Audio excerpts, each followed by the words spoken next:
તાળીઓના અવાજથી મને એમ થાય છે કે જે ઉત્સાહ અને ઉમંગ અહીંયા દેખાઈ રહ્યો છે તે તમારા પરીક્ષામાં પણ ચોક્કસ દેખાશે.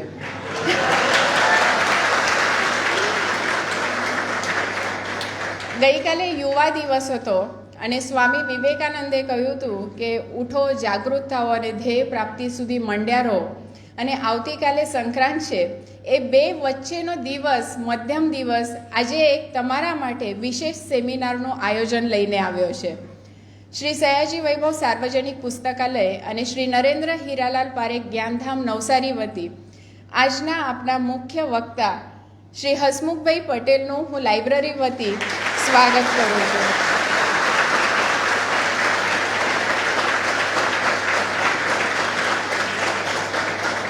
કદાચ મારે એમ નહીં કહેવું પડે કે હવે તાળીઓ થોડી ઓછી પાડશો કેમ કે આપણી પાસે સમયની મર્યાદા છે. એના બદલે પ્રશ્ન પછી વધારે પૂછશો તો તમે સરનો લાભ વધારે લઈ શકશો. તો ખૂબ વ્યસ્ત સ્કેડ્યુલમાંથી સર આપણા સુધી પહોંચ્યા છે. ઘણી બધી સંસ્થાઓએ એમને રિક્વેસ્ટ કરી હતી, પરંતુ સયાજી લાઇબ્રેરી આ નામથી અને આપણા સૌથી એ પરિચિત હોવાથી એમને આપણા આમંત્રણને માન આપીને આમંત્રણ સ્વીકાર્યું છે. તે બદલ ખૂબ ખૂબ આભાર સર. અને આના પછી હું પ્રમુખ શ્રી પ્રશાંતભાઈ પારેખને વિનંતી કરું છું કે પ્રાસંગિક બે શબ્દ માટે આપ આવશો.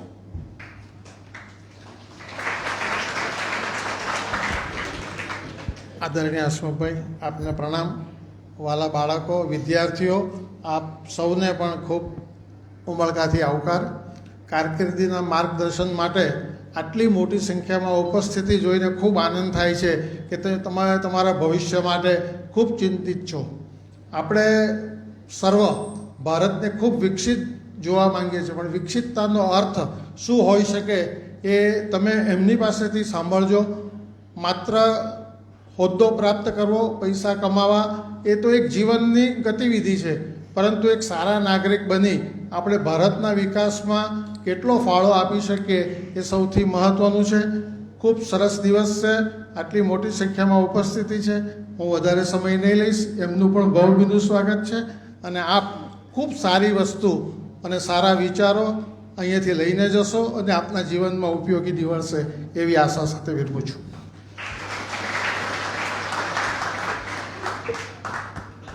Thank you Prashantbhai. આજના વક્તાને કોઈ જાણતું નથી એવું તો શક્ય જ નથી, પરંતુ ટૂંકમાં હું એમ કહી શકીશ કે BE civil, ME structural engineering, MBA, PhD, LLM, એકેડેમિક્સની આટલી બધી પદવીઓ જેમની પાસે છે એ આજે GPSCના ચેરમેન તરીકે આપણી સમક્ષ માર્ગદર્શન આપવા માટે હાજર રહ્યા છે. DIG, IGP તરીકે Surat, Gandhinagar, anti bureau corruption એમાં તો ફરજ બજાવી ચૂક્યા છે. અને જ્યારે એમને GPSCના ચેરમેન તરીકે ગવર્મેન્ટે જવાબદારી સોંપી ત્યારે he is the first ever police officer in Gujarat two hold the post of GPSC chairman.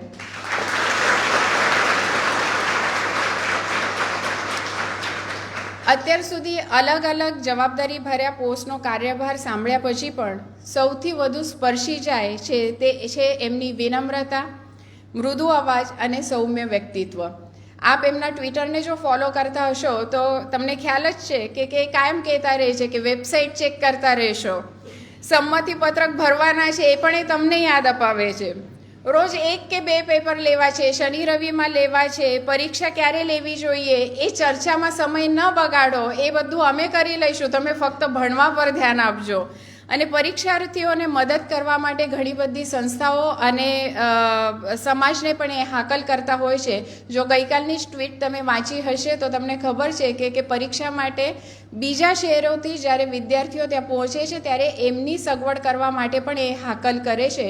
તો એવી વ્યક્તિ જે વિદ્યાર્થીઓના ભવિષ્યની જ ફક્ત ચિંતા નથી કરતી પણ એની સાથે એમની કાળજી પણ લે છે, તો એવા હસમુખભાઈ પટેલ આજે આપણને અહીંયા પ્રાપ્ત થયા છે. અને સમય વધુ ન લઈએ પરંતુ અમારા પ્રમુખ એમનું શાલથી સન્માન કરે એવી હું વિનંતી કરું છું.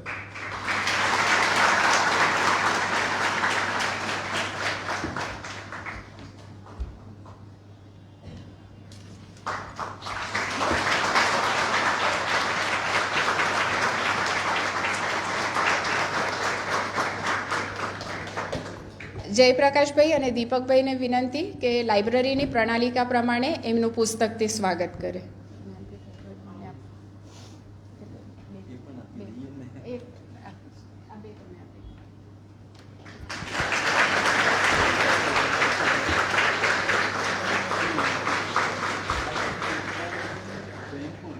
Thank you so much. અને લાઇબ્રેરીને 125 વર્ષ પૂરા થયા ત્યારે એક સ્મરણિકા આપણે પ્રકાશિત કરી હતી, તે પણ હું સરને આપું છું.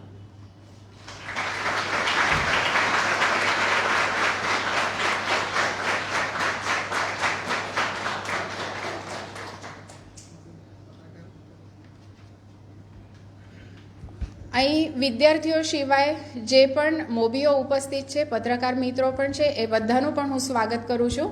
અને હવે હું આ સ્ટેજ સરને સુપુર્દ કરું છું. Thank you so much.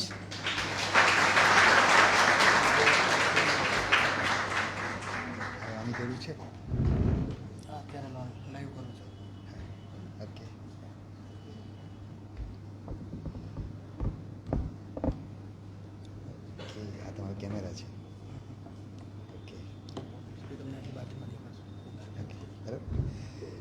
આજના આ કાર્યક્રમમાં ઉપસ્થિત આ લાઇબ્રેરીના સૌ પ્રહરીઓ કે જે સરસ લાઇબ્રેરી ચલાવે છે નવસારીમાં, આ લાઇબ્રેરી આવીએ ત્યારે જેમણે આ લાઇબ્રેરીની સ્થાપના કરી તે સયાજીરાવ ગાયકવાડ અને આ લાઇબ્રેરીમાં સક્રિય હતા આપણી વચ્ચે એવા મહાદેવભાઈ દેસાઈ અને મોહન દાંડીકર, જે ગાંધી સાહિત્ય અને ગાંધી જીવન સતત આ લાઇબ્રેરી સાથે સંપર્કમાં રહ્યા, આ વિસ્તારના સરસ એવા ગાંધીજન, એમને યાદ કર્યા એમ વિના કાર્યક્રમ મારી વાત શરૂ ના કરીએ. તમને આ પરીક્ષા માટે તૈયારી કરી રહ્યા છો તો સૌથી પહેલાં તો મારે એ કહેવાનું કે તમારા માટે એ રોજી હોઈ શકે, કારણ કે તમારી ઉંમરમાં તમને નોકરીની શોધ હોય, એના માટે તમે તૈયારી કરતા હો. પણ ખાલી એટલું યાદ રાખજો કે આ માત્ર નોકરીની વાત નથી. પ્રશાંતભાઈએ કહ્યું જ કે આ માત્ર નોકરીની વાત નથી.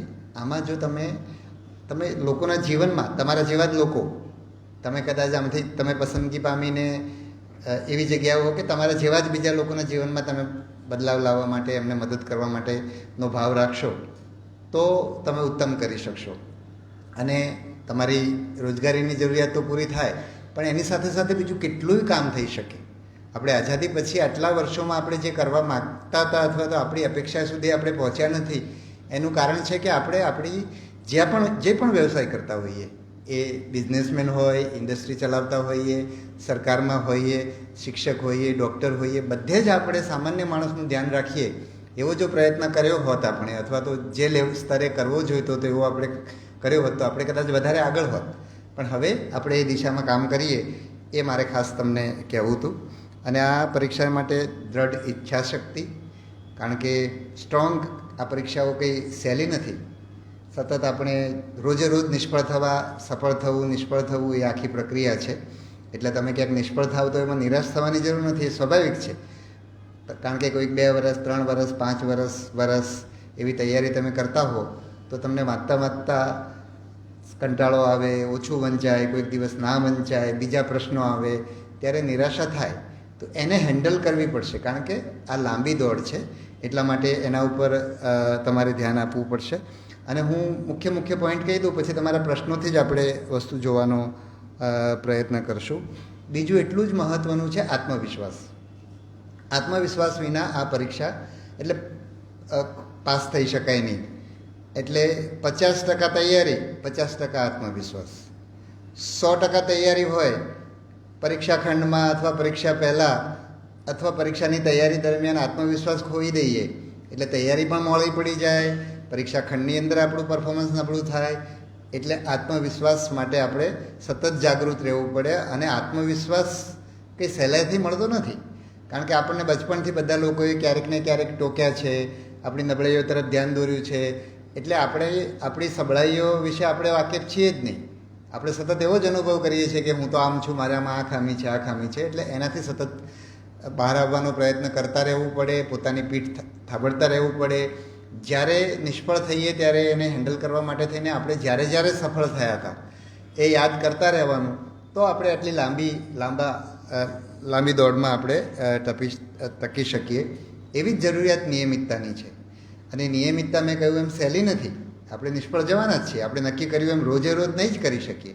પણ આપણે થાય છે શું કે આપણી અપેક્ષા મુજબ અથવા આપણા પ્લાન મુજબ આપણે ના કરી શકીએ, એટલે આપણે પછી બીજા 2 દિવસ બગાડીએ એની આલોચનામાં કે ભાઈ મેં આવું કેમ કર્યું, પોતાની ટીકા, અપરાધ ભાવ, એ બધામાં પડવાની જગ્યાએ જ્યારે આપણે એક દિવસ બગાડ્યો હોય તો આપણું હવે કામ પેલો એક દિવસ બગાડ્યો છે એના ઉપરની ચર્ચા ને એમાં સમય બગાડવાની જગ્યાએ આપણે હવે બીજો દિવસ સુધારવા ઉપર આપણે લાગી જઈએ, એના ઉપર આપણે ધ્યાન રાખવું પડે. ને એ સહેલું નથી હોતું બધા માટે. એટલે એમાં સફળ ના થાવ તો પણ નિરાશ નથી થવાનું, પ્રયત્ન કરતા રહેવાનું છે. પછી એ જ રીતે ક્રિએટિવિટી. તમે એક વિષય લઈને વાંચતા હો, કંટાળી જાઓ, અથવા એક પદ્ધતિથી વાંચતા હો, એક જગ્યાએ વાંચતા હો, એક સમયે વાંચતા હો, તો એ બધું જ બદલતા રહેવાનું. એટલે એ જેમ જેમ ક્રિએટિવિટીની તમે કંટાળી જાઓ, એટલા માટે પણ ક્રિએટિવિટી તમારા માટે મહત્ત્વની છે. એટલે તમારી પરીક્ષા તૈયારીની પદ્ધતિઓ બદલતા રહેવાની. અને દરેકની પાછી જુદી જુદી રીત હોય. હું અહીંયા તમને કહું અથવા તમારા કોઈ મિત્ર એક રીતે તૈયારી કરતા હોય, સફળ થઈ ગયા, કોઈ ટોપરની તમે વાત સાંભળતા હો, તો એ તમારા માટે, તમને જે ફાવતું હોય એ તમારા માટે યોગ્ય છે. એટલે તમારે પ્રયત્ન બધા કરવાના, પણ તમારી સાથે જે મેચ થાય એ પ્રકારે કરશો તો તમારું સારું રહેશે. એવી જ એક વસ્તુ છે બલ્ક રીડિંગ. આપણે શું કરીએ કે ઘડીકમાં આ વાંચીએ, ઘડીકમાં આ વાંચીએ, આ ચોપડી વાંચીએ, પેલી ચોપડી વાંચીએ, આ વિષય વાંચીએ, એમાં આપણો બહુ સમય જતો હોય છે. એટલે એક નક્કી કરવું પડે કે આ એક વિષય છે મારે પૂરો કરવાનો છે. એવું જરૂરી નથી કે આપણે 1 મહિનો સળંગે એ વિષય વાંચી શકીએ, એમાં કંટાળો આવે. પણ ધારો કે આપણે એવી 3 વસ્તુ પકડી લીધી અને ત્રણેયમાં મારે બલ્ક રીડિંગ કરવું છે, બલ્ક કામ કરવું છે, એક મોટા જથ્થામાં વાંચવું છે. અથવા તો એક વાંચવું જેવું નથી જરૂરી, કોઈ પ્રકારની તૈયારી કરવી છે. તો એ જે પણ તૈયારી કરો એ મોટા જથ્થામાં કરશો તો રિઝલ્ટ મળશે. તમારા મોટામાં મોટી મર્યાદા, તમે જ્યારે લાંબી તૈયારી કરતા હો ને ત્યારે તમે ચોપડી લઈને બેઠા હો, તમે બની શકે ઘરમાં કામ ના કરતા હો, કે સામાજિક પ્રસંગોમાં ધ્યાન ના આપતા હો, કે તમારા શોખના વિષયમાં ધ્યાન ના આપતા હો, પણ એનો અર્થ એ નથી કે તમે મોટા જથ્થામાં તૈયારી કરતા હશો. એટલે એના ઉપર તમે જે કરો છો એ અસરકારક રીતે તૈયારી કરો છો, એના ઉપર ધ્યાન રાખવું પડે. અને અસરકારક તૈયારી એટલે તમે જે પરીક્ષા આપવા જઈ રહ્યા છો એ પરીક્ષાની ડિમાન્ડ શું છે, એ શું માગે છે તમારી પાસે, કયા પ્રકારની આવડત માગે છે, કયા પ્રકારનું જ્ઞાન માગે છે, બરાબર? તો એના ઉપર તમારે ધ્યાન આપીને અસરકારક તાલીમ કરવી પડે. પછી એ જ રીતે હું અવારનવાર કહેતો હોઉં છું કે ભાઈ NCERT GCERTના પુસ્તકો તમે વાંચો. જરૂરી નથી કે તમારી પરીક્ષામાં એ પૂછાય જ, પણ એ તમે વાંચેલું હશે તો તમને જે નથી વાંચેલું એવું પણ કંઈ પૂછાશે તો તમારી જે સમજ છે એના આધારે તમે એ વસ્તુ એને એડ્રેસ કરી શકશો, તમારો જવાબ શોધી શકશો. આમ પણ આપણે જીવનમાં પણ આપણી પાસે એક તો પહેલી વસ્તુ એ કે પરીક્ષાઓની અંદર હવે માહિતી તો અત્યારે બધે ગૂગલ પર ઉપલબ્ધ છે. એટલે કોઈ અધિકારી તરીકે કોઈની પસંદગી થાય એના પાસે માહિતી ના હોય તો એ કે અધિકારી તરીકે કામ નહીં કરી શકે એવું નથી. એટલા માટે પરીક્ષાઓ માહિતીલક્ષી હોય એવું જરૂરી નથી. ક્યારેક માહિતીલક્ષી હોય પણ છે, બરાબર છે, પણ આપણી પાસે સમજ તો હોવી જ જોઈએ. તો માહિતી ઘણીવાર ન હોય તો પણ આપણે જવાબ આપી શકીએ. અને એનો અર્થ એ નથી કે સાવ માહિતી વિના ચાલે, માત્ર સમજથી ચાલે. એટલે માહિતી અને સમજ બંનેને સાથે જોડવા પડે. અને માહિતી હોય તો જ સમજ પછી વિકસે. એટલે કેટલીક માહિતી તો આપણને જોઈએ જ, એટલે એના ઉપર પણ ધ્યાન આપવું પડે. એ જ રીતે તમે જ્યારે ધારો કે પસંદગી પામો છો અને સરકારી અધિકારી કર્મચારી બનો છો, તો સરકાર પાસે પણ જ્યારે અમે લોકો કામ કરતા હોઈએ છીએ તો બધી માહિતી હોતી નથી. આપણા જીવનમાં પણ ઘણા બધા નિર્ણયો આપણે કરીએ ત્યારે બધી માહિતી ના હોય, તો આપણે કેટલુંક જોખમ લેવું પડે, કેટલુંક આપણે એનાલિસિસ વિશ્લેષણ કરીએ અને એના આધારે નિર્ણય કરીએ, કેટલાક આપણા અનુભવના આધારે નિર્ણય કરીએ, સમજના આધારે નિર્ણય કરીએ. એટલા માટે પણ સમજનું સારું એવું મહત્ત્વ છે. પ્રશ્નના ઉકેલ માટે, બરાબર છે. પછી આવશે હકારાત્મકતા. આ બીજી એક મહત્ત્વની બાબત છે કે તમે હકારાત્મક હશો તો જ, એટલે ઘણા બધાના તમારા સ્વાભાવિક રીતે તમારું ઘડતર એ રીતે થયેલું હોય, ઇવન એમાં જીન્સ પણ હોઈ શકે, બરાબર છે, તો તમારે એ સતત કેળવતા રહેવી પડે, હકારાત્મકતા કેળવતા રહેવી પડે. કેટલાક માણસો એવા જીવનમાં એમને સીધી જ હકારાત્મકતા જ આવે દરેક જગ્યાએ. કેટલાક જે લોકો બહુ આમ બોલકા હોય, બહુ એનર્જેટિક હોય, તો એ લોકો ગમે તેવી પરિસ્થિતિમાં રસ્તો કાઢીને આગળ વધે, એના સ્વભાવમાં જે વસ્તુ છે તો એમને કદાચ મુશ્કેલી ઓછી પડે. પણ 50% લોકો એવા હશે કે જે બહુ આમ શાંત ટાઈપના, બહુ ઓછા બોલવાવાળા, અંતર્મુખી, અને એમને સતત કોઈ વસ્તુમાંથી નકારાત્મકતા જ જડે તો એનાથી તમારે એને હેન્ડલ કરવી પડે, બરાબર છે, અને એને તમારે નકારાત્મકતાથી બહાર નીકળવું પડે. એવું જ છે ફરિયાદ અને કૃતજ્ઞતા. તો ઘણા બધા લોકો ફરિયાદ, અમે ધારો કે જીપીએસસીની પરીક્ષા લઈએ છીએ, કોઈ પણ પરીક્ષા તંત્ર પરીક્ષા લેતું હોય તો દરેકની જરૂરિયાત પૂરી થાય અથવા દરેકને સારું લાગે કે વાહ મને જોઈતું હતું બધું મળ્યું, એવું કોઈ પરીક્ષા સંસ્થા પરીક્ષા નહીં લઈ શકે. આપણા ઘરોની અંદર પણ એવું નથી થતું. આપણા પોતાના જીવનની અંદર પણ આપણે જેને કહીએ છીએ કે આવું થવું જોઈએ એવું આપણે નથી કરી શકતા. તમારો દાખલો લઈએ કે તમે જે રીતે વાંચવું જોઈએ નથી વાંચી શકતા. તો જો સંસ્થા આટલા બધા લોકો માટે કામ કરતી હોય તો એ સંસ્થા પણ દરેકની જરૂરિયાત સંતોષી નહીં શકે. એટલે એમાં ભૂલો કાઢવાની જગ્યાએ આપણે એમાં એ લોકો જે સારું કરે છે એના ઉપર તમે ધ્યાન આપશો તો તમને સારું પરિણામ તમારું આવશે, બરાબર છે. એટલે એટલે ફરિયાદ કરવાની જગ્યાએ એ લોકોએ જે કર્યું છે એમાંથી કંઈક સારું શોધવાનો પ્રયત્ન કરો તો તમે નકારાત્મકતાથી બચશો. નકારાત્મકતાથી બચશો તો જ તમે આ પરીક્ષામાં સફળ થશો. બીજું એની સાથે સાથે તમને એ કહું કે કોઈ પણ પરીક્ષામાં તમારા પાસેની એક અપેક્ષા હોય છે, તમારા વ્યક્તિત્વમાં એ પ્રકારનો બદલાવ હોય છે. તમે તમારામાંથી જોઈ લેજો. જે લોકો 2-1 વર્ષથી પરીક્ષાની તૈયારી કરતા હશે અથવા તો 2-3 પરીક્ષાઓ આપી ચૂક્યા હશે તો તમે જુઓ તમારી પહેલી પરીક્ષામાં રિઝલ્ટ, બીજીમાં, ત્રીજીમાં તમારામાં એ પ્રકારનો બદલાવ આવશે તો જ તમારું પરિણામ આવશે. આ બધી જે વાત કરી રહ્યો છું ને, કારણ કે ધારો કે અમે અથવા કોઈ પણ પ્રાઇવેટ લોકો, પ્રશાંતભાઈ જેવા પ્રાઇવેટ લોકો પણ પસંદ તો આવા જ માણસને કરશે કે જે હકારાત્મક હોય, જે પોઝિટિવ મતલબ જેનામાં આત્મવિશ્વાસ હોય, જે નવા રસ્તા કાઢવાની વૃત્તિવાળો હોય, એવા લોકોને પસંદ કરશો ને. એટલે તમારા વ્યક્તિત્વમાં જેમ જેમ બદલાવ આવતો જશે ને એમ તમારે સફળ થવાની શક્યતાઓ વધતી જશે. એટલે તમારા વ્યક્તિત્વના બદલાવ ઉપર તમારે કામ કરતા રહેવું પડે. પછી જૂથમાં તૈયારી. તો જૂથમાં તૈયારી કરવાથી શું થાય કે તમને એકબીજાનો સપોર્ટ મળે. ધારો કે એક જણે એક વિષય તૈયાર કરે છે, બીજો જણ બીજો વિષય તૈયાર કરે છે, જેણે જે વિષય તૈયાર કર્યો છે બીજાને સંભળાવે છે. ઘણી બધી આપણે કોઈના મોઢે સાંભળ્યું હોય અથવા ચર્ચા કરી હોય તો એ વધારે સહેલાઈથી યાદ રહેતું હોય છે. દાખલા તરીકે સિમ્પલ આપણે લઈએ કે ઇતિહાસનો વિષય, તો તમે વાંચશો એટલે તમને બધું આમ સરસ લાગશે, પણ પેપર તમારા હાથમાં આવે એટલે તમને એમ થાય કે આવું કંઈક વાંચેલું છે પણ એક્ઝેક્ટ ખબર નથી એમ. પણ જો તમે પેપર સોલ્વ કર્યું હોય અથવા બીજાઓ જોડે ચર્ચા કરી હોય તો તમને યાદ રહેશે. એટલા માટે પણ જૂથમાં કરવું જોઈએ. એ જ એની સાથે સાથે આપણે પેપરની પણ વાત કરી લઈએ કે પ્રશ્નપત્રો જેટલા કરશો ને, તમે ધારો કે ઇતિહાસ કે ભૂગોળ કે બધા વિષયો વાંચો ત્યારે બહુ સરસ લાગે, પહેલી વાર વાંચો તો એ સરસ લાગે, પાછા તમે બીજી વાર વાંચવા જાઓ ને એટલે તમને એમાં પાછું ભૂલાઈ ગયું હોય. પણ જો તમે એને પેપરના સંદર્ભમાં વાંચશો અથવા પેપર વાંચતી વખતે તમે પાછા પાઠ્યપુસ્તકની અંદર જઈને જોશો તો તમને યાદ રહેવાની શક્યતા વધશે. પછી એ જ રીતે જૂના પેપર છે. પછી તમે ડિસ્ક્રિપ્ટિવ ટાઈપની પરીક્ષા છે તો પેપર લખવાનું પણ બહુ બધું કામ છે. કારણ કે ડિસ્ક્રિપ્ટિવ પરીક્ષાની અંદર તમે જ્યારે એનો જવાબ આપતા હો છો ત્યારે તમારે પ્રોસેસિંગ ચાલતું હોય. તમારી સામે પ્રશ્ન આવ્યો, તમારી પાસે માહિતી તમે વાંચેલું છે, જ્ઞાન પ્રાપ્ત કરેલું છે, એને પ્રોસેસ કરવાનું છે, ટૂંકા સમયની અંદર તમારે લખવાનું છે. એટલે પ્રેક્ટિસ એ MCQ બેઝ પરીક્ષા હોય કે લેખિત લાંબી પરીક્ષા હોય, એ બંનેની અંદર પ્રેક્ટિસ બહુ જરૂરી છે. અને એમાં તમે ઘણા બધા કોચિંગના પ્રશ્નપત્રોને એ બધું તમે કરતા હો છો, પણ તમે જોજો કે તમારા કોચિંગના મોટા ભાગના પ્રશ્નપત્રોનું લેવલ આજે વાસ્તવમાં સ્પર્ધાત્મક જુદી જુદી પરીક્ષાઓની સાથે મેચ થાય એવું હોતું નથી. એટલે તમે જે સ્પર્ધાત્મક પરીક્ષાના પાછળના વર્ષોના પ્રશ્નો કરો તો એ વધારે સારું રહેશે. બરાબર, લગભગ હું માનું છું કે બધા પોઈન્ટ આવી ગયા છે. યસ. સો આટલા પોઈન્ટ મારે તમને કહેવાના હતા. મારેથી કંઈ અડી જતું હોય, બંધ થતું હોય તો કહેજો. બરાબર, તો મેં હવે આ બધા પોઈન્ટ મેં કહી દીધા.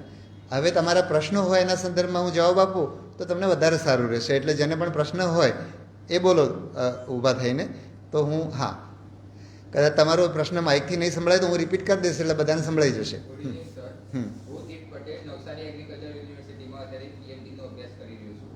અત્યારે સર હું બાગાયત ઓફિસર અને નાયબ બાગાયત ઓફિસરની અમારી જે ભરતી આવી છે એની તૈયારી કરી રહ્યો છું. તો સર અત્યારે આપણે નવી પેટર્ન પ્રમાણે 100 માર્ક્સનું પેપર જીકેનું અલગ અને સબ્જેક્ટનું પેપર અલગ છે. તો સર 100 માર્ક્સના જીકેના પેપર માટે સર ટાઈમિંગનું મેનેજમેન્ટ કઈ રીતે કરવું સર, એના માટે થોડું સજેશન. એટલે હવે એમાં ટાઈમિંગ તો તમારે જ જોવું પડે, બરાબર છે. પણ આપણે એમાં એટલું સમજવાનું કે ધારો કે 100 માર્ક્સનું જુદું થયું, તમને એમ લાગે કે તમને કદાચ એવું લાગતું હશે કે 100 માર્ક્સમાં તમે ઓછો સમય આપવાના હતા, વધારે આપવાના હતા. જો સર જોડે પેપર હોત તો સર અમારું સબ્જેક્ટનું પેપર સર અમારાથી 1.5 કલાકમાં પૂરું થઈ જાય. રાઈટ, બરાબર. હા, એટલે હવે એને આપણે બીજી રીતે જોઈએ કે આ પ્રશ્ન તમને છે એવું જ બીજા વિદ્યાર્થીને પણ હશે, એટલે તમે પેરિટી પર ચાલશો.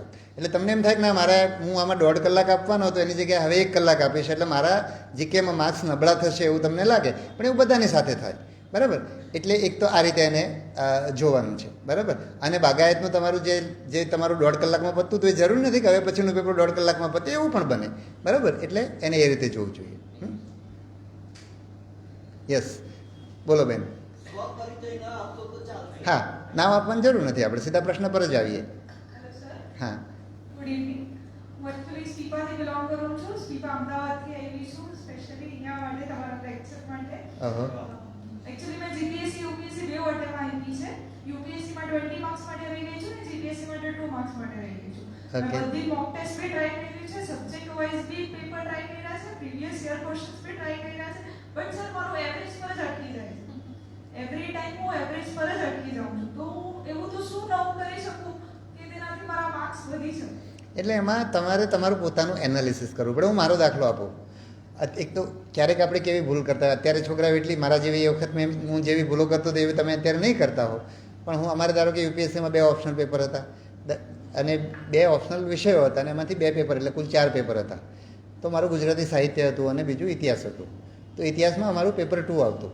તો ઇતિહાસના પેપર 2માં મારા દર વખતે ઓછા ગુણ આવતા. એકવાર 87 આવ્યા, 107 આવ્યા, 110 આવ્યા, 3 વખત એવા આવ્યા. અને મને ખબર જ ના પડી કે મારે આ એક વિષય ઉપર કામ કરવાનું છે. એમાં પણ જે જગતનો ઇતિહાસ હતો એ ઇતિહાસમાં મારા ગુણ ઓછા આવતા હતા. એટલે મેં છેલ્લા એટેમ્પમાં એના ઉપર મેં પ્રયત્ન કર્યો. એટલે મારે સીધા એના પુસ્તકો બધા વાંચતા હતા. પછી અમે દિલ્હી ઇન્ટરવ્યૂ આપવા માટે ગયા. કાલે જ મને અમે બંને સાથે જે મિત્રો અમે ગયા હતા ઇન્ટરવ્યૂ આપવા, કાલે મને કોન્ફરન્સમાં મળ્યા. હું યાદ કરતો હતો કે અમે દિલ્હી ગુજરાત ભવનમાં ઇન્ટરવ્યૂ આપવા માટે રોકાયા હતા. અમે પહેલી વાર જવાહર બુક સ્ટોલ દિલ્હીમાં હતો, એમાં અમે પુસ્તક લેવા માટે ગયા અને અમે એવા અદ્ભુત પુસ્તકો જોયા અને બધા હિન્દીમાં જોયા. અમે લોકો ગુજરાતીમાં પરીક્ષા આપતા હતા. અંગ્રેજી વાંચીએ ખરા પણ યાદ સરખું ના રહે, વાંચવામાં કોઈ તકલીફ નહોતી. તો અમને એટલા સરસ પુસ્તક મળ્યા કે અમે જવાહર બુક સ્ટોલવાળા પાસેથી 5 રૂપિયા અમારા બિલમાંથી પાછા લીધા કે ભાઈ અમારે આ ભાડું એસટી પેલી અમે બસમાં ગયા હતા એ ગુજરાત ભવનનું આઈ થિંક 1 કે 1.5 રૂપિયા ભાડું હતું. તો અમે 2 જણ માટે થઈને અમે 5 રૂપિયા પાછા લઈને અમે પાછા આવ્યા. એ પુસ્તકો એ વખતે વાંચ્યા એટલે અમને બદલાઈ ગયું. આજના સમયમાં તો તમારે બધાના પુસ્તકો પણ નક્કી છે. એટલે કદાચ એક તો મને લાગે છે કે તમે લખવા ઉપર વધારે ધ્યાન આપો. લખો છો તો તમે પ્રશ્નોની ડિમાન્ડ એડ્રેસ કરી રહ્યા છો કે કેમ એ જુઓ. પછી તમે જે લખો છો એ એક્ઝામિનરને સમજાય એવી રીતે પ્રેઝન્ટેશન આપો છો કે કેમ, એ બધું તમારે કરવું પડે. બરાબર છે. જૂના ટોપર્સના પેપર જુઓ કે એણે કયા પ્રકારનું લખ્યું હતું. જ્યારે તમે ગુજરાતમાં નસીબદાર છો, બહુ ઓછા રાજ્યો એવા છે કે જે આવા પ્રશ્નપત્રો તમારા તપાસેલા પ્રશ્નપત્ર પાછા મળતા હોય. આઈ થિંક 4-5 રાજ્યો હશે ગુજરાત આખા દેશમાં. બરાબર, તો તમને તપાસેલા પ્રશ્નપત્ર મળે છે. તો એ લોકોએ કેવું લખ્યું છે એટલે માર્ક્સ આવ્યા છે. આ બધું તમે જોશો અને એના આધારે તમે ક્યાં છો એનું મૂલ્યાંકન કરતા રહો તો તમને એનો ફાયદો થઈ શકે. બરાબર. યસ યસ, બોલતા જાવ. પછી બધાના લઈ લઈશું, કોઈના બાકી નહીં રાખીએ પ્રશ્નો. બરાબર. હા હા, અને લગભગ રિપીટ થશે. આ બેન સાથે જે વાત કરતો ત્યારે તમે તમારામાં જોતા રહેજો. બરાબર છે. હા હા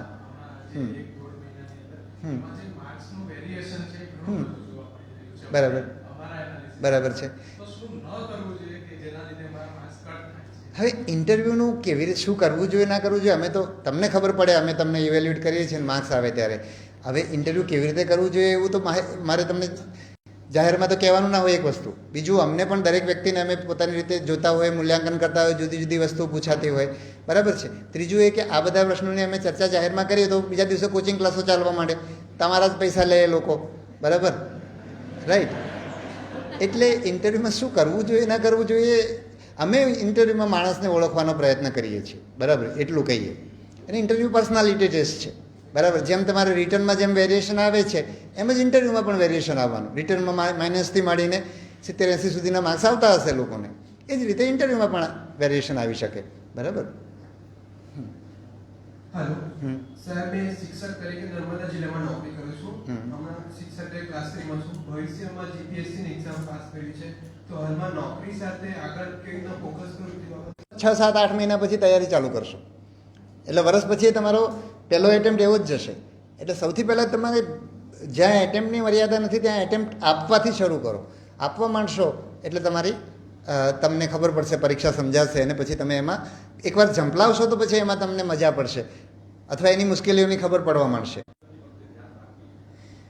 એટલે મને એમાં બહુ ખબર નહીં પડે, કારણ કે હું તમારી જેમ પરીક્ષા તો આપતો નથી, બરાબર છે. પ્લસ એક્સપર્ટ લોકો આ કરતા હોય છે. પણ સિમ્પલ વસ્તુ છે કે પ્રશ્નની ડિમાન્ડ એડ્રેસ થવી જોઈએ. આપણે શું કરતા, જ્યારે આપણે શાળામાં પ્રશ્નપત્રો લખતા અથવા હું મારું યુપીએસસીનું જોઉં છું તો મને એમ જ દેખાય કે સીધા પ્રશ્નમાં જે પૂછ્યું છે એનો જવાબ છે અને અસરકારક રીતે અપાયો છે, એ રીતે જોવું પડે એમ. ખાસ કરીને તમે ટોપર્સના પેપર જુઓ તો તમને આઈડિયા વધારે આવે એવું મારું માનવું છે, બરાબર. સર, મારું નામ સ્પીચ. હમ. મારો સવાલ, તમે જે વાત કરી કે સમજણ એટલે નોલેજ પરથી સમજણ પર જવું, તો એ જે કડી હોય એ કઈ રીતે પકડવી ને એનો કોઈક એવો વિષય કે આપણે પકડી શકીએ કે એનો કોઈક રસ્તો તમારા વિશે? એના માટે તમારું પુસ્તક સરખું હોવું જોઈએ, બરાબર. તમે એનસીઆરટી વાંચો. મોટાભાગના છોકરાઓ એનસીઆરટી વાંચવાનું એવોઇડ કરે છે કે અને કારણ કે આપણે ગુજરાતમાં શું કરીએ છીએ, આપણા બધા પાઠ્યપુસ્તક બધા માહિતી આધારિત છે. એટલે આપણે પહેલેથી ટેવાયેલા છીએ.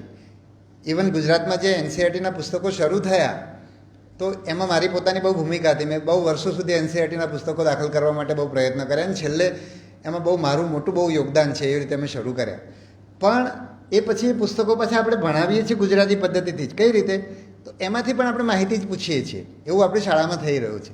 તમે એ પુસ્તકને વાંચો, એટલું બધું રસપ્રદ છે. કોઈ પણ નવલકથાઓ કરતાં પણ વધારે રસપ્રદ તમે એના અમુક પુસ્તકો માટે હું કહી શકું. દાખલા તરીકે એના ઇતિહાસના પુસ્તકો જુઓ, એના બંધારણના પુસ્તકો જુઓ, એટલા રસપ્રદ રીતે મૂક્યા છે. ને અમુક તો નીચેના ધોરણની તમે એનસીઆરટી વાંચો.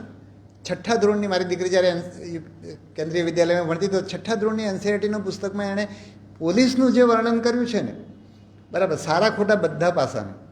મારા માટે પોલીસ વિશેની વાત કરવી અસરકારક રીતે હું કહી શકું કે આપણી આખી જેને ક્રિમિનલ જસ્ટિસ સિસ્ટમ કહેવાતી હોય છે, તો એ ક્રિમિનલ જસ્ટિસ સિસ્ટમ શું છે ને, મેં આ 6ઠ્ઠા ધોરણના એક પાઠ વાંચ્યા પછી ત્યારે મને 15 વર્ષ થઈ ગયા છે નોકરીમાં, ત્યારે મને પહેલી વાર હું સારી રીતે કહી શકું. એવી સરસ રીતે આપેલું છે.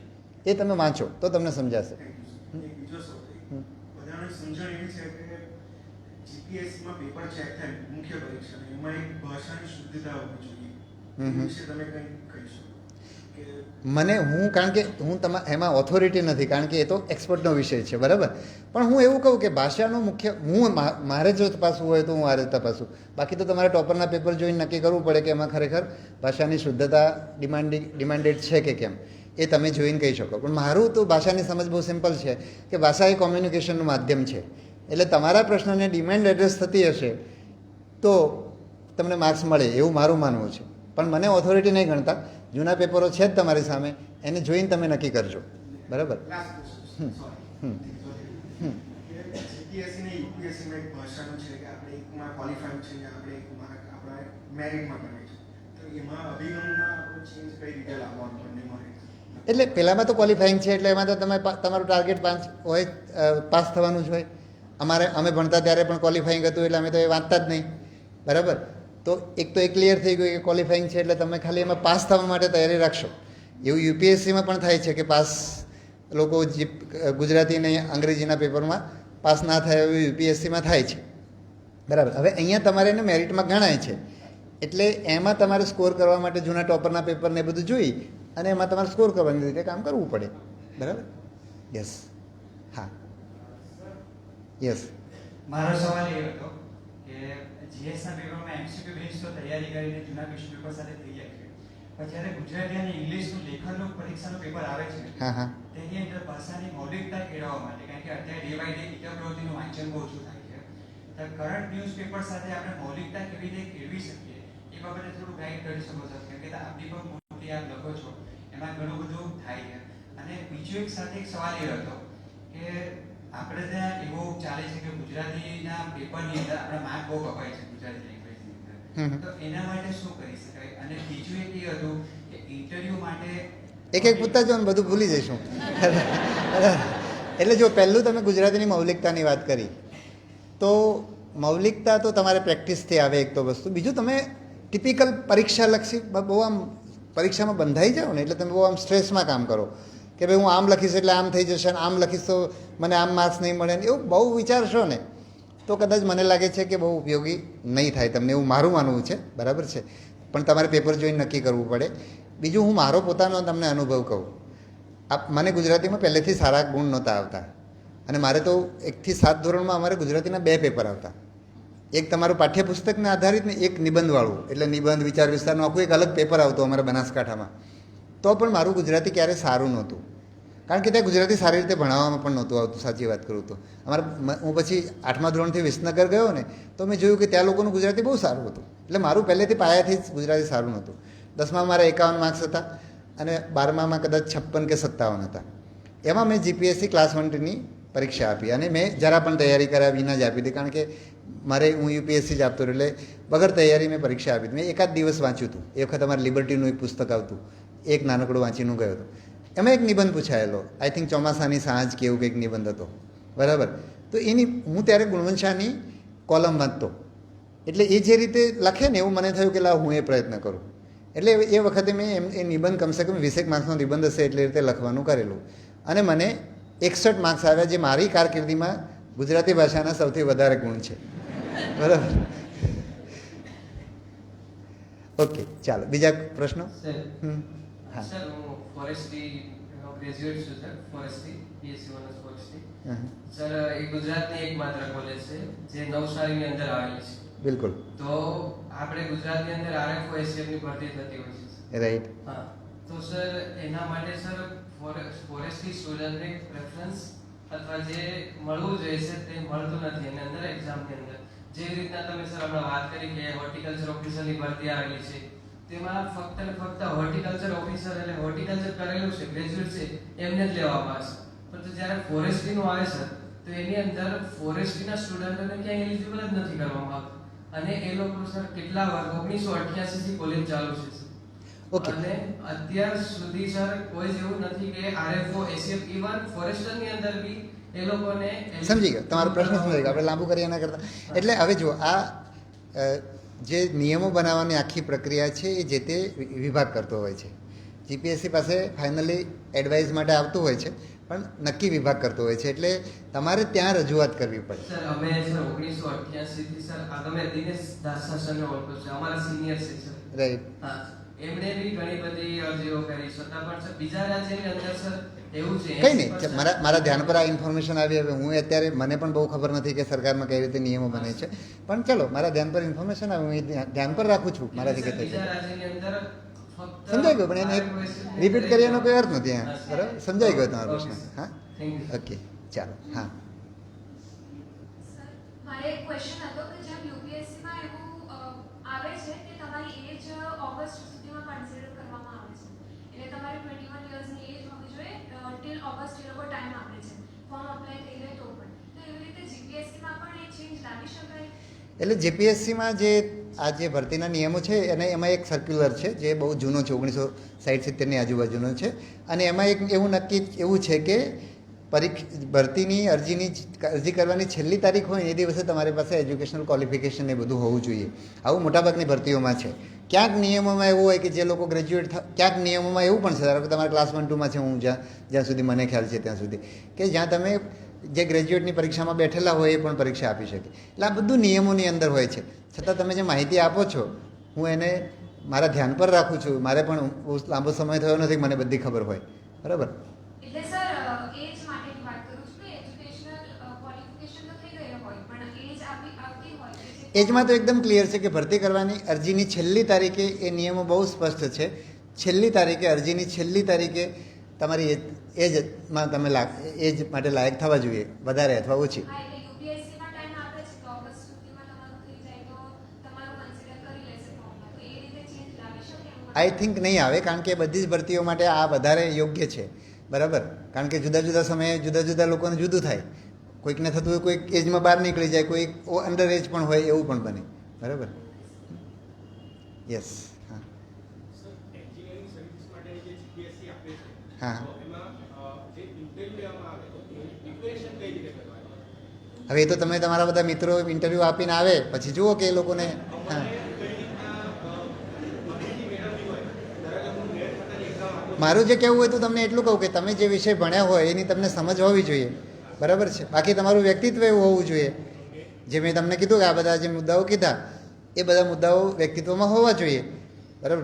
મેં શું કીધું કે પ્રાઇવેટ હોય કે સરકાર હોય, જે હકારાત્મક વ્યક્તિ હોય, બરાબર છે, રસ્તા કાઢી શકે એવી વ્યક્તિ હોય, તો એ બધા તમારા બેઝિક એટલે તમે એટલે હું તો જ્યારે અમે લોકો ઇન્ટરવ્યૂ કરતા ત્યારે હું કહેતો કે ઇન્ટરવ્યૂની તૈયારી ના હોય, તો તમે તમારા વ્યક્તિત્વમાં બદલાવ લાવશો તો તમારે ઇન્ટરવ્યૂમાં ફાયદો થશે. બીજું એ કે તમે એમાં સિલેક્ટ નથી થતા તો જીવનમાં ફાયદો થશે.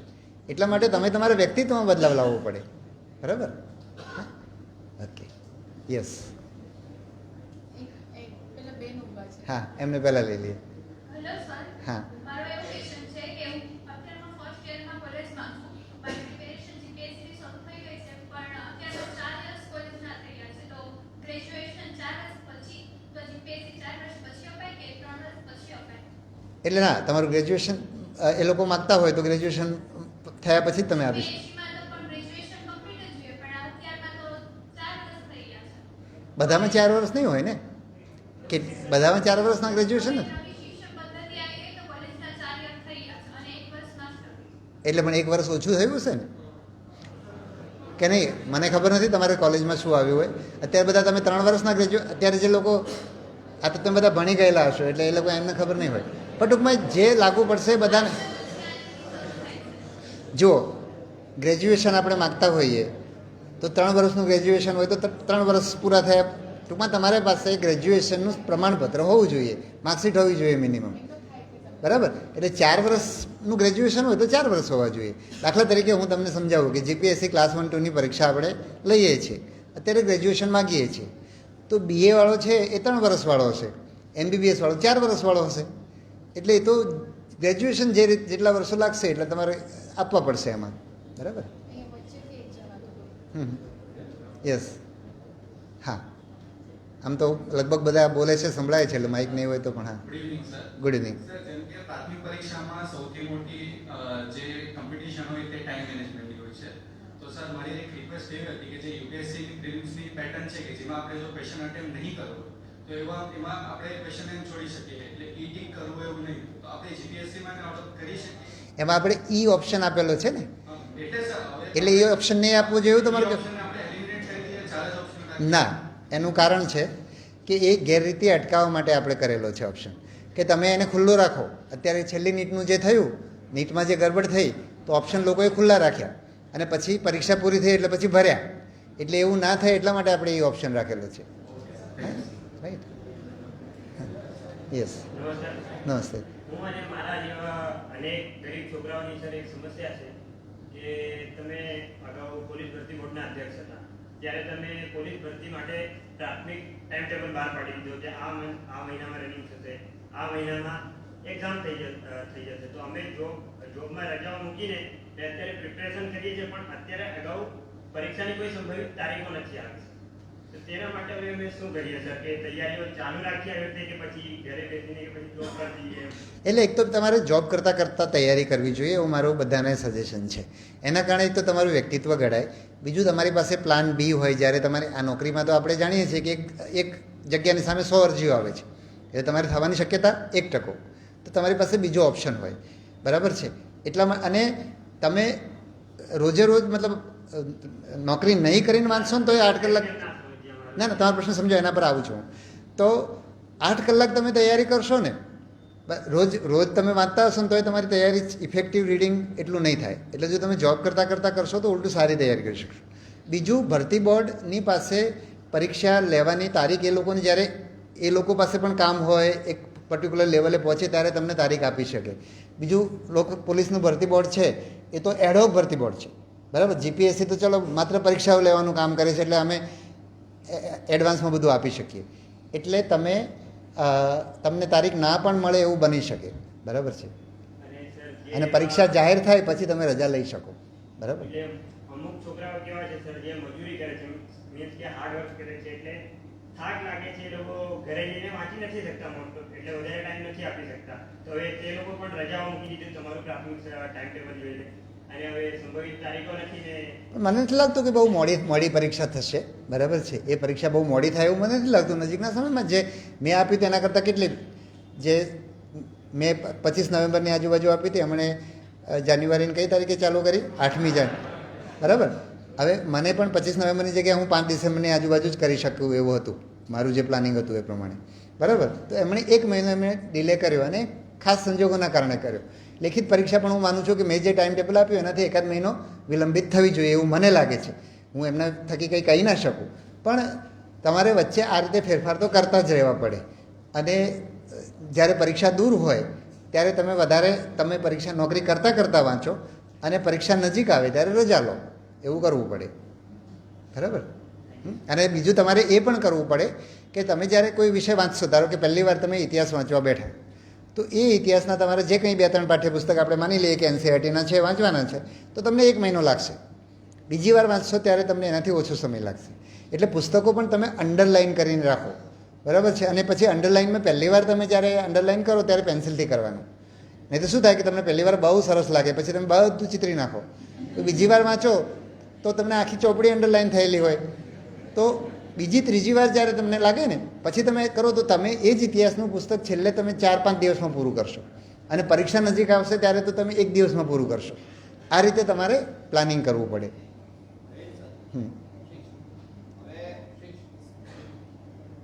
જય સર. હા, હવે હાલ જે પીએસઆઈની મુખ્ય પરીક્ષાનો અભ્યાસક્રમ આવ્યો, હા, તો હવે તમે આપના જણાવ્યા મુજબ પ્રીવિયસ યર ક્વેશ્ચન આપણે અટેન્ડ કરવા, હવે પીએસઆઈના મુખ્ય પરીક્ષા માટે શું જીપીએસસીના પ્રીવિયસ યર ક્વેશ્ચન એકદમ બરાબર છે. જીપીએસસીને જ કરવા પડે, કારણ કે બંનેનો અભ્યાસક્રમ સરખો છે. એટલે આપણે તેના કરીએ, હા, જીપીએસસીના ક્વેશ્ચન પેપર આપણે અટેન્ડ કરીએ તો પીએસઆઈ માટે યોગ્ય રહી શકે?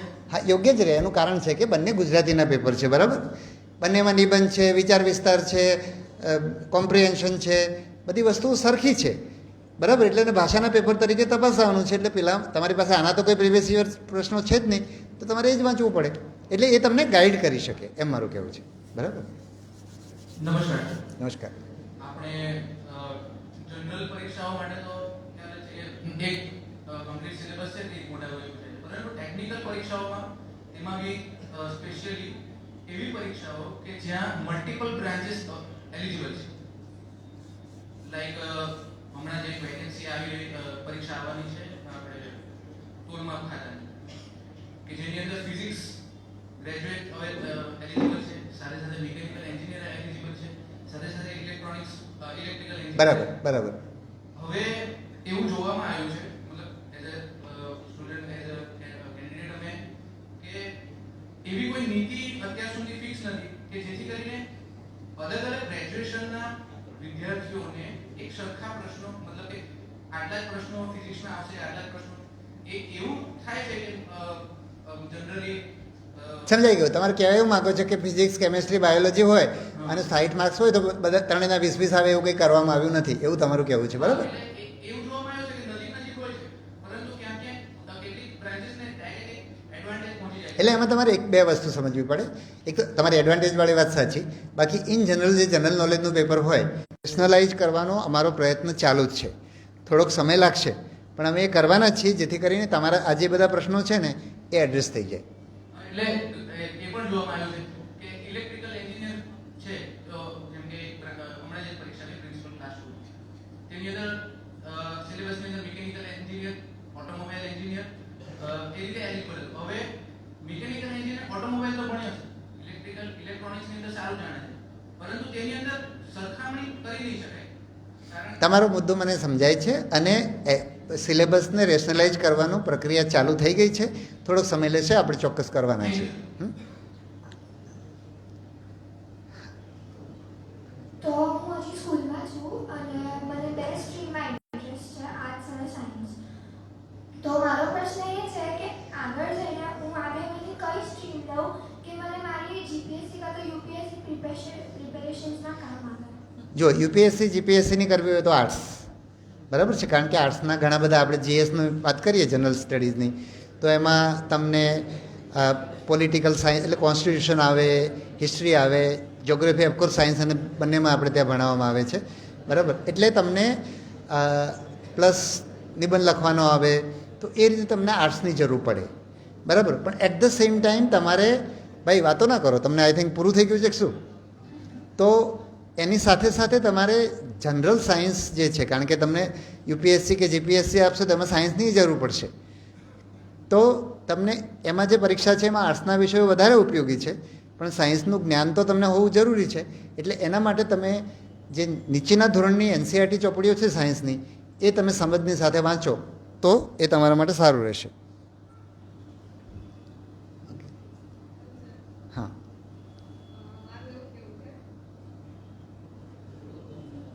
બોલો બોલો. આપણે પ્રિપેરેશન દરમિયાન એક ટાઈમ પ્રી આપો છો, મેન્સ આપો છો, પછી એક ટાઈમ પછી પ્રી પેટર્ન બદલાય છે તો પ્રીમાં જ સ્ટક થઈ જાય છે, મતલબ પ્રી નથી નીકળી શકતી એમ. તો એના માટે કોઈ guidance કે તમે કઈ પરીક્ષા આપો છો? જીપીએસસી 1-2 જીપીએસસી 1-2ની અંદર સ્ટક થાવ ને તો એમાં તમારી કંઈક મર્યાદા છે. પેટર્ન થોડી આગળ પાછી થઈ શકે, પણ મેં છેલ્લા સમયની અંદર એવી કંઈ પેટર્નમાં મોટો ફેરફાર નથી જોયો કે જે પહેલી વાર પ્રિલિમ પાસ કરે તો બીજી વાર ના કરી શકે. એવું જીપીએસસીની પ્રિલિમમાં એવો પ્રશ્ન નથી, બરાબર. કાં પછી પહેલી વાર તમે, હા રાઈટ. પણ એમ નહીં, પણ આ બધા પેપરો એવા છે કે જે લોકોએ સરખી તૈયારી કરી હશે ને તો આ બધામાં પાસ થશે, બરાબર. તમે લોકોએ જો તૈયારી પરીક્ષાને સરખી સમજ્યા હશો ને મેં તમને પર્સનાલિટીમાં જે ફેરફાર લાવવાના કીધા ને એ લાવ્યા હશો, સમજ આધારિત પુસ્તકો વાંચ્યા હશો, તો આ બધી પરીક્ષાઓ તમારા માટે એકદમ સિમ્પલ, તમે બધી ક્લિયર કરી શકશો. એટલે તમારી પ્રિપેરેશન ઉપર થોડું તમારે ધ્યાન આપવું પડે. એને જરા તમે આ રીતે મેં જે આજે બધી વસ્તુઓ કીધી ને એના સંદર્ભમાં તમારી તૈયારીને, તમે તમારા વ્યક્તિત્વને, તમારી તૈયારીને તમે જોવાનો પ્રયત્ન કરો તો તમને, હું એવું માનું છું કે પ્રિલિમમાં તો તમને પ્રશ્ન થવો જ ના જોઈએ. આવું મારું માનવું છે, બરાબર. મેન્સ માટે તમે એલિજિબલ હોય કે મેન્સમાં હાલો મારી પાસે નોલેજ છે, એક ટાઈમ પ્રીલિમ જ નથી નીકળતી. પ્રિલિમ એટલે પ્રિલિમ ના નીકળે એવું એટલીસ્ટ જીપીએસસી માટે હું કહી શકું. યુપીએસસીની પ્રિલિમ વધારે અનપ્રિડિક્ટેબલ છે, પણ જીપીએસસીની પ્રિલિમ લગભગ જે લોકો એકવાર ક્લિયર કરે છે એ વધારે વાર કરી શકે એવું મારું માનવું છે. એ બધી ઇવન તમારી એસટીઆઈ ને એ બધી પણ, બરાબર. એકવાર બધા પેપરના પીવાયક્યુ તમે જોઈ લો, એના આધારે તમારી તૈયારીમાં ક્યાં તમે પાછા પડો છો એ જોઈ લો, બરાબર. ઇવન ધારો કે કેટલીક વાર ઇન્ફોર્મેટિવ પેપર પણ આવ્યા છે, પણ તમારું સ્કોરિંગ એટલું બધું તમારી પાસે ઓછું જોઈએ છે. એટલે ઇવન તમારું પેપર ઇન્ફોર્મેટિવ હોય, તમે સમજણ આધારિત તૈયારી કરી હોય તો પણ તમે પ્રિલિમ ક્લિયર ના કરો, કટ ઓફ જ એટલું બધું નીચું જાય છે કે તમે ક્લિયર ના કરો. અને બીજું 7-8 વિષયો છે, એટલે કોઈક વિષયમાં તમે પાછા પડો તો બીજામાં તમારે કવર થઈ જાય. તમારામાંથી ઘણા લોકો એવા છે કે જે 4-5 વિષયોની તૈયારી કરીને જીપીએસસીની પ્રિલિમ ક્લિયર કરે છે, બરાબર. એટલે તમે તમારી તૈયારીને થોડીક જુદી જુદી રીતે જોઈ લો, બરાબર.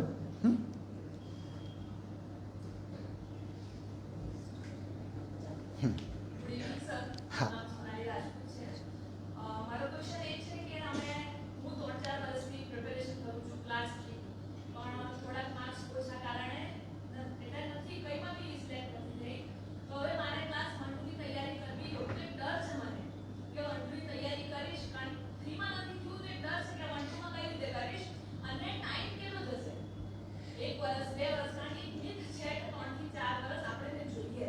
તો મારે જાણવું હતું કે ખરેખર ક્લાસ 1-2 ની તૈયારીમાં 3-4 વર્ષ જોઈએ આપણે. મારો એટલે કોઈ પણ આ બધી પરીક્ષાઓ છે ને એ તમારે પહેલાં 1 વર્ષની તૈયારી માગે છે, પછીનું જે તમારું રિઝલ્ટ નથી આવતા એમાં તમારી અસરકારકતાનો પ્રશ્ન છે, બરાબર. આ બધી જ ઇવન ક્લાસ 1-2ની માટે પણ તમારે, હા તમે મેન્સમાં કદાચ તમને પ્રશ્ન થાય કારણ કે ડિસ્ક્રિપ્ટિવ પેપર છે, તમારી લખવાની ability over a period of time improve થાય, પણ તમે પ્રિલિમ્સ તો પહેલાંમાં જ ક્લિયર કરી શકો. બીજું તમે આજે 3-4 વર્ષના આ બધી લિમિટો છે ને, મારી દૃષ્ટિએ સૌથી મોટો પ્રશ્ન ગુજરાતમાં તૈયારી કરનારા લોકોનો છે કે 3-4, મેં કીધું મોટાભાગના લોકો એમ કે મારે તો આપવી છે પણ હું તો 1-1.5 વર્ષ તૈયારી કરીને આપીશ. એવું હોતું જ નથી, બરાબર છે. તમારે પહેલાં જ વખતે આપવાની. અને એક તો આ પરીક્ષાને બહુ મોટી આપણે બનાવી દઈએ છીએ. હું મારો પોતાનો દાખલો આપીશ. મેં યુપીએસસીની પ્રિલિમની તૈયારીમાં પહેલું તો હું નહોતો આપતો એનું કારણ તમને કહી દઉં, આ તમને બધાને કામ આવે એવી વસ્તુ. હું એમ માનતો કે ગુજરાતી છોકરાઓને જનરલ નોલેજ નથી હોતું, એને અંગ્રેજી નથી આવડતું, બરાબર. એટલે એક હર્ષવર્ધન ગુજ્જર કરીને એક આઈઆરએસ ઓફિસર તરીકે નિવૃત્ત થયા, મેં ઘણી બધા જગ્યાએ મારા વિડીયોમાં તમે સાંભળ્યું હશે, છતાં હું તમને આ વસ્તુ ફરી વાર કહું છું. તો એમણે તૈયારી શરૂ કરીને તો એ એકદમ ગામડાના, બરાબર, સરખું ગુજરાતી બોલતા પણ ના આવડે એવી વ્યક્તિ, બરાબર. તો એને એના મિત્ર મારા રૂમમેટ હતા. એટલે કાયમ એમ કે આ હર્ષવર્ધન છે ને, આનો આમ એમએસસી છોડીને આ સિવિલ સર્વિસના રવાડે ચડી ગયો છે ને, આનું એમએસસી છૂટી જશે. એક દિવસે એના કોઈક મિત્રને લઈને મળવા આવે ને મારો મિત્ર હાજર નહોતો, એટલે હું એને ચા પીવા લઈ ગયો. તો એણે એમ કીધું કે મેં કીધું કે આ પરીક્ષા તો અંગ્રેજીમાં થાય છે, આપણે ગુજરાતીમાં તો ફાવે જ નહીં. તો કે આ પરીક્ષામાં એવું કંઈ નથી એમ, આ તો એકદમ કોઈ પણ કરી શકે એવી પરીક્ષા છે. બીજું, આ પરીક્ષા અંગ્રેજીમાં થતી નથી. મેં એને એમ પણ કીધું કે આ ગ્રુપ ડિસ્કશન આમાં હોય છે. તો એમણે એમ કીધું કે ના, આમાં ગ્રુપ ડિસ્કશન હોતું નથી, ખાલી ઇન્ટરવ્યૂ હોય છે, અને આપણે આ પરીક્ષા ગુજરાતીમાં પણ આપી શકીએ છીએ, અને ઇન્ટરવ્યૂ પણ ગુજરાતીમાં થાય છે. આટલું કીધું એટલે મેં પરીક્ષા આપવાનો વિચાર કર્યો. મને એમ હતું કે આપણું જનરલ નોલેજ સારું ના હોય. એટલે ડિસેમ્બરમાં મેં એનસીઈઆરટી વાંચવાનું શરૂ કરી. એનસીઈઆરટી વાંચી તો મજા પડી ગઈ. આપણે તો આવા પુસ્તકો જ જોયા નહોતા ક્યારે, બરાબર. અંગ્રેજીમાં વાંચતા ત્યારે હિન્દીમાં એનસીઈઆરટી અમારી પાસે હતી નહીં, અને ગુજરાતમાં ખાલી આખા ગુજરાતમાં બરોડામાં ન્યૂ મેડિકલ બુક સ્ટોલની અંદર જ એનસીઈઆરટીની ચોપડી મળતી હતી, બીજી કંઈ ચોપડી નહોતી મળતી, બરાબર. એવી સ્થિતિ હતી એ જમાનાની આ વાત કરું છું, બરાબર. તો એટલી બધી મજા પડી ગઈ વાંચવાની. પછી પરીક્ષા આપણે ફોર્મે ભરી દીધું ડિસેમ્બરમાં, અને મેં 15 એપ્રિલે, હું જો બરાબર યાદ કરતો હોઉં તો 15 એપ્રિલે મેં એકચ્યુઅલ પરીક્ષાની તૈયારી શરૂ કરી. જીએસ વાંચવાનું, જનરલ સ્ટડીઝ કહો છો ને તમે વાંચવાની. ટાટા મેકડોવેલની એ વખતે ગાઈડ આવતી, બહુ જાડીની આટલી જ આવતી હતી, બીજી બધી આવી ગાઈડો આવતી, પણ આ એક આવી જ ગાઈડ આવતી. એ મેં વાંચવાનું ચાલુ કરી. 15 દિવસમાં મારી તૈયારી પૂરી થઈ ગઈ.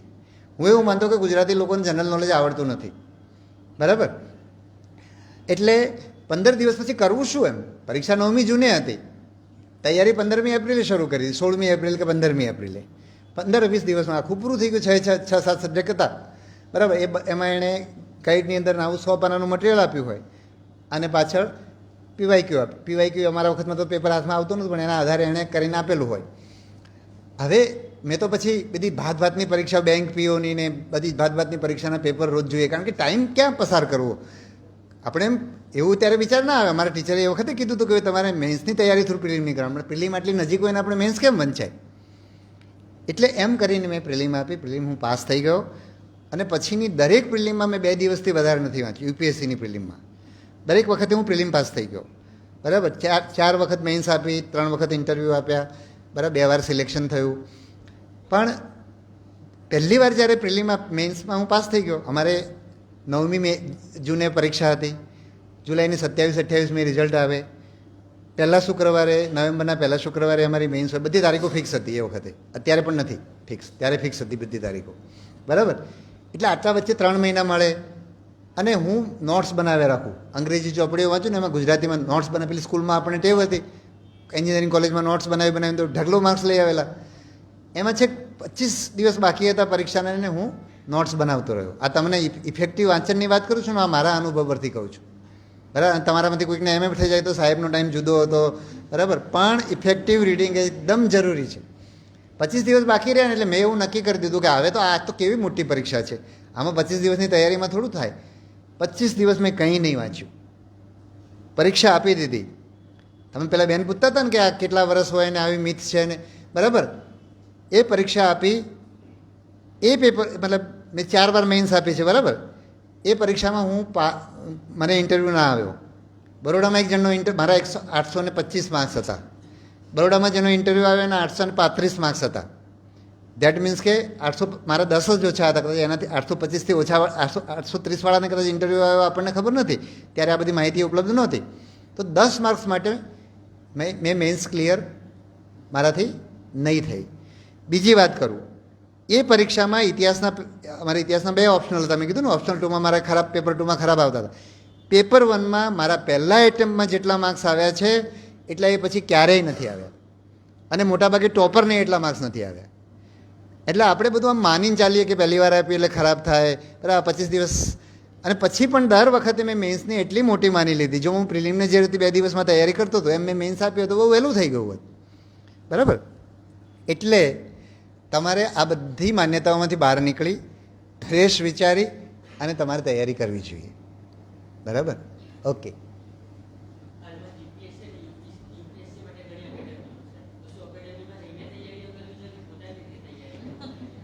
હવે એક તો અત્યારે બધું મટીરિયલ તમને ટેલિગ્રામ ચેનલો ઉપર ઉપલબ્ધ છે, બરાબર. એટલે તમારે કોઈ પણ વિષય તૈયારી કરવી હોય તો તમે ઘરે બેસીને લેક્ચર સાંભળી શકો, લેક્ચરની જરૂર હોય તો. એટલે ક્યાંય એકેડેમીમાં જવાની જરૂર મને નથી લાગતી. બરાબર છે. તમે લોકો જે એકેડેમીમાં અને કોચિંગમાં ખર્ચ કરો છો એનું મારું કારણ એ છે કે તમે તમારી જાતે મહેનત કરવા માટે સક્ષમ નથી, એટલે ડિપેન્ડન્ટ થઈ જાઓ છો. તમે જુઓ કે ઇવન એકેડેમીવાળાએ પાસ થતા હશે પણ થાય તો છે એમના જોરે જ. મેં કીધું એ પ્રકારે એમના વ્યક્તિત્વમાં ફેરફાર આવેલો છે, એ લોકોએ અસરકારક વાંચ્યું છે, પરીક્ષાને સમજ્યા છે, પરીક્ષાની ડિમાન્ડને એડ્રેસ કરી છે, એટલે પાસ થયા છે, નહીં કે કોચિંગમાં ગયા એટલે પાસ થયા છે. એટલું યાદ રાખવાનું. તમે ચેક કરી લેજો તમારે જેટલા મિત્રો પાસ થયા, પૂછી પણ લેજો. बराबर. नमस्ते. मैं हिंदी में बोल सकता हूँ? बिल्कुल. सबसे पहले सियाजी लाइब्रेरी का मैं हार्दिक अभिनंदन, जिसके कारण हम लोगों को ये मौका मिला, मतलब बालकों को मार्गदर्शन देना आज के टाइम में सबसे जरूरी है. ठीक है, आगे. 1 साल के भी बच्चे बिगड़ रहे हैं. ठीक है, आगे बढ़ो. हाँ. दूसरा ये पर्यावरण के लिए भी आपने जो बताया बहुत अच्छा लगा. ठीक है. सवाल पे आ जाते हैं. मेरे पास भी सर आपकी मेल आईडी चाहिए. क्यों? सकारात्मक ही बोलना है यहाँ पे. नहीं, आप सवाल पे आ जाइए. मेल आईडी तो ठीक है, मेल आईडी का मैं कहाँ जवाब दे पाऊंगा. वो मत बताइए, मैं मत बताइए. आपके बारे में सुनने नहीं आए, आप सवाल के बारे में आए हैं लोग. हाँ, सवाल पे. मैंने पीएसआई जीपीएस मैंने लाइफ में पहला गवर्नमेंट कोई भी फॉर्म भरा है. ठीक है. पीएसआई और जीपीएससी का है, सूरत से भरा है. ठीक है. तो ये 300 नंबर वो कैसे. अब बैठिए, मैं आपको समझाता हूँ. मेरे ख्याल से आप ऐसे सवाल पूछते हैं जो किसी को यूजफुल नहीं है. अब आपको सबको पता है कि कट ऑफ मार्क्स कोई पहले बता सकता है कि कितने मार्क्स से पास हो जाओगे. हर बार कट ऑफ चेंज होता रहता है, राइट. तो मेरे ख्याल से आपके सवाल वैलिड नहीं, और लोग पूछें. चलो आपको बाद में लेते हैं. यस. ने हमारे जब यूपीएससी का जो सेंटर था वहाँ के एक डायरेक्टर थे जो 15 दिन मैंने जब ज्वाइन किया उसके बाद शायद 1 आध महीने के अंदर अंदर उन्होंने रिज़ाइन किया था. तो वो रहते हैं कर्नाटक में. तो मैं कहीं गया था तो मैंने किसी से नंबर लेके उनको फ़ोन किया. तो उन्होंने भी मुझे ये बताया कि आप इस तरह की बातें करते थे जब ज्वाइन, मतलब आप तैयारी के लिए आते थे.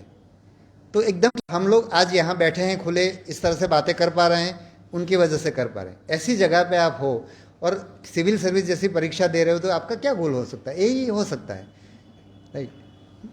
ओके. हाँ. સર મારો પ્રશ્ન એ છે કે વર્તમાનપત્રમાં આપણે સાંભળતા હોઈએ છીએ કે દિવ્યાંગો માટે હવે વિશેષ સરકાર દિવ્યાંગ કેટેગરીમાં આવો છો એ ક્લિયર થઈ જાય. હું અહીંયા બેઠેલા જે છે એમને પણ, મતલબ આ જે સમાજ સેવાનું કામ કરે છે એમને પણ કહીશ કે આમાં ક્યાંય જરૂર પડે. ઘણીવાર દિવ્યાંગને શું થતું હોય છે, એમનું જે પ્રમાણપત્ર છે બરાબર નથી હોતું, એટલે જરૂર પડે તો એક સ્પેશિયલ ડ્રાઈવ કરીને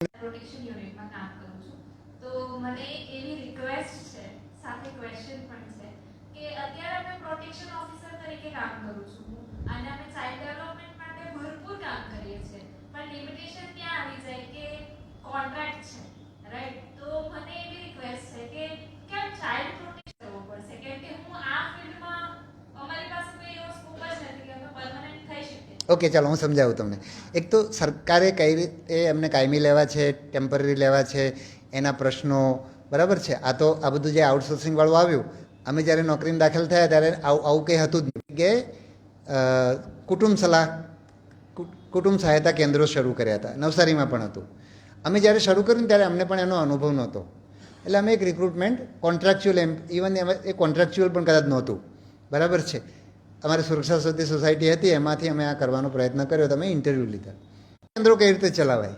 પણ એ છોકરાઓ એટલા બધા તેજસ્વી હતા અને એમાંના બધા જ લોકો આવનારા 1-2 વર્ષની અંદર, કારણ કે એને જોયું કે એસપી રેન્કના અધિકારીને મળવાનું થાય, એની નજીકમાં રહીને કામ કરવાનું થાય, 2 વર્ષની અંદર બધા જ બહાર નીકળીને કોઈ ના પહોંચી શકો. હું જ્યારે યુપીએસસી આપતો ત્યારે મેં જીપીએસસીની જરાય તૈયારી નહોતી કરી, બરાબર. કારણ કે મારી એકદમ ક્લેરિટી હતી મારે યુપીએસસી જ કરવું છે. એટલે મારું સિલેક્શન થઈ ગયું હતું માર્ચ 93માં ડેપ્યુટી કલેક્ટરમાં. બાકી મારા બધા બેચમેટ જોડાઈ ગયા હતા, પણ રિઝલ્ટ એકેમાં ના મળે. આ એક મુદ્દા ઉપર આ મોટાભાગના લોકો આ પ્રકારની ભૂલ કરતા હોય છે, બરાબર.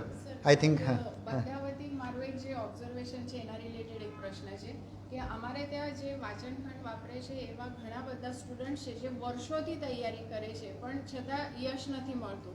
તો સ્માર્ટ વર્ક કેવી રીતે કરવાનું એના વિશે કઈ ટિપ્સ આપશો? ખુલશે, બરાબર. તમે એવો વિશ્વાસ રાખો. થોડા દિવસ પછી મને એમનો ફોન આવ્યો. He was very very positive, બરાબર. તો તમારે આ પરીક્ષાને એક તો આ રીતે તમે જીવન મરણ ના બનાવો. જીવન મરણ બનાવશો ને તો તમે એટલા બધા સ્ટ્રેસમાં આવી જશો ક્યાંક ને ક્યાંક પ્રાઇવેટમાં નોકરી મળી શકે. એટલે તમારી એ લિમિટેશન ઘણા બધામાં હોય છે, બધામાં હોય છે એવું નથી, પણ ઘણા બધા 50% લોકો, મારી દ્રષ્ટિએ 50થી 70% લોકો એવા છે કે જેની પાસે સેકન્ડ ઓપ્શન જ નથી. પણ એવું ના માનો, તમે આજે 10,000ની નોકરી પણ શરૂ કરશો અને તમે જો એ નોકરી સરખી રીતે કરશો ને, તમે ક્યાંય પહોંચી જશો, સરકારી નોકરી કરતાં ક્યાંય આગળ નીકળી જશો. એટલે એવું માનો જ નહીં કે સરકારી નોકરી એકમાત્ર વિકલ્પ છે, બરાબર. અને તમારી પાસે ડિપ્લોમા નથી એટલે તમને એવી પ્રાઇવેટની નોકરીઓ પણ નથી મળી રહી.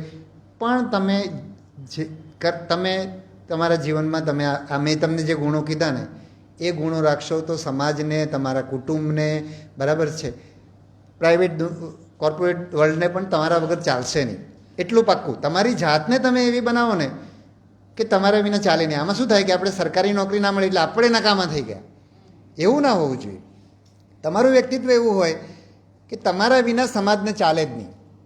અને તમે આ પ્રયત્ન કરજો, તમે આ કરી જુઓ, તમને સરકારી નોકરી પાછળ લટકી રહેવાની જરૂર જ નથી, બરાબર.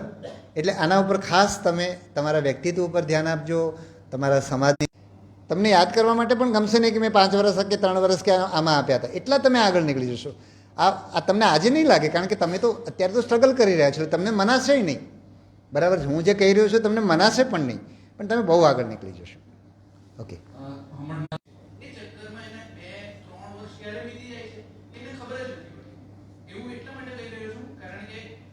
ના, તમારી વાત સાચી છે. હા, એટલે એક તો મેં તમને કીધું કે પહેલેથી બીજા ઓપ્શન્સ ખુલ્લા રાખો, બરાબર છે. પહેલેથી બીજા બધા ઓપ્શન્સ ખુલ્લા રાખો. સ્વમૂલ્યાંકનમાં તમે કેટલે પહોંચ્યા છો એમ. દાખલા તરીકે તમે જીપીએસસી આપતા હો અને 50 માર્ક્સનું કટ ઓફ હોય ને તમારા કોઈ પણ ક્લાસ, કોઈ પણ પરીક્ષા આપણે લઈએ કે 50 માર્ક્સનું કટ ઓફ હોય અને તમે બીજા એટેમ્પે પણ તમે 25 જ હો, બરાબર, તો તમને એમ લાગે કે હવે મારા માટે આ નથી, બરાબર. એ રીતે વિચારવું પડે. ક્યારેક એવું પણ થાય કે તમે પહેલાંમાં, ધારો કે આપણે 50નું કટ ઓફ હતું તમે 40 પહોંચ્યા હતા, બીજામાં તમે 25 પહોંચી ગયા, તો તમને એમ થાય કે પહેલાંમાં તો 40 આવ્યા હતા ને એટલે હું કરી શકું.